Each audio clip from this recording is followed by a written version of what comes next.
Hi hello welcome back to the kitchen vibes. ఇవాల్టి recipe Vinayaka Chavithi special. వినాయకుడికి ఎంతో ఇష్టమైన మోదకాల ప్రసాదం. వీటిని కుడుములు అని కూడా అంటారు. సో ఈ మోదకాల ప్రసాదాన్ని ఎలా చేయాలో ఈ ప్రాసెస్ని ఫాలో అవ్వండి. ముందుగా కడాయిలో ఒక స్పూన్ నెయ్యి వేసుకొని హీట్ అయిన తర్వాత కట్ చేసి పెట్టుకున్న డ్రై ఫ్రూట్స్ని ఇందులో వేసుకొని ఫ్రై చేసుకోవాలి. ఈ డ్రై ఫ్రూట్స్ కాస్త ఫ్రై అయిన తర్వాత వీటిని ఒక బౌల్లో తీసుకొని పక్కన పెట్టుకోండి.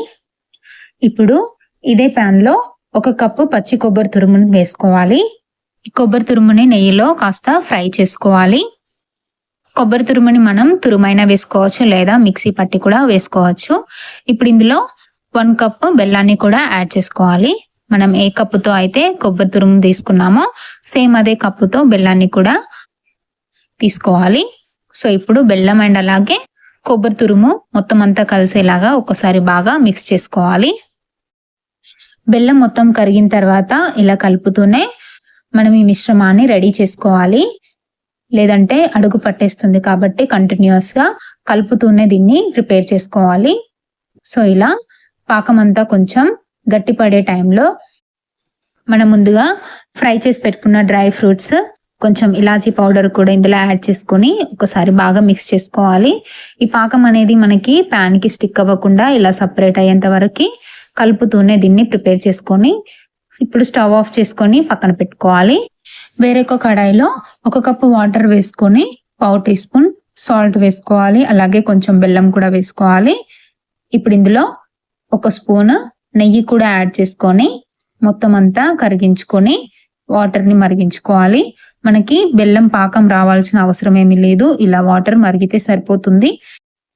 సో వాటర్ ఇలా మరుగుతున్నప్పుడు మనం 1 కప్పు బియ్యం పిండిని కూడా వేసుకోవాలి.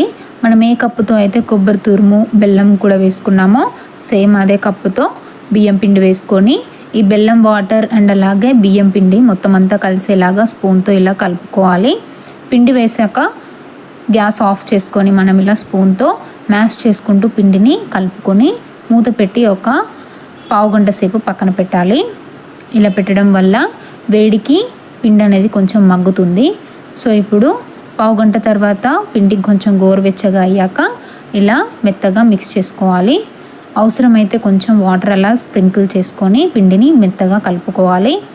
వాటర్ ఎక్కువ యాడ్ చేయొద్దు, అవసరమైతేనే కొంచెం స్ప్రింకిల్ చేసుకుంటే సరిపోతుంది. సో ఇలా గట్టిగా ప్రెస్ చేసుకుంటూ పిండిని కలుపుకోవాలి. మనకి పిండి ఎంత సాఫ్ట్గా ఉంటే మోదకాలంతా పర్ఫెక్ట్గా వస్తాయి.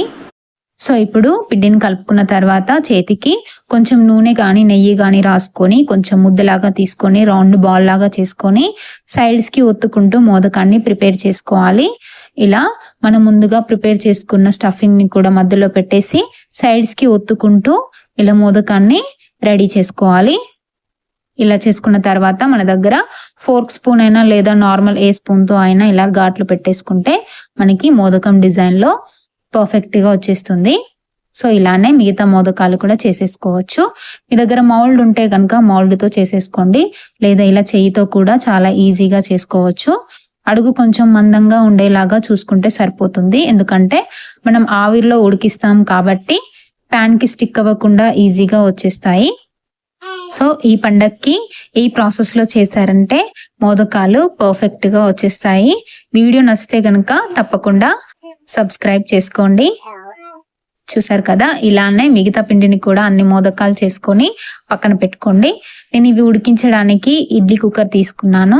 ఇడ్లీ ప్లేట్కి కొంచెం నూనె కానీ నెయ్యి కానీ రాసుకొని ఇందులో వాటర్ వేసుకొని మరిగించుకున్న తర్వాత ఇడ్లీ ప్లేట్స్ పెట్టేసి మనం తయారు చేసుకున్న మోదకాలని కూడా పెట్టేసుకొని మూత పెట్టి లో ఫ్లేమ్లో ఒక 15 మినిట్స్ ఉడికించుకుంటే సరిపోతుంది. ఇలా నూనె రాయడం వల్ల మనకి మోదకాలు కుక్ అయిన తర్వాత ఈజీగా వచ్చేస్తాయి. చూసారు కదా, పర్ఫెక్ట్గా కుక్ అయ్యాయి. సో తప్పకుండా ట్రై చేయండి. And thank you for watching.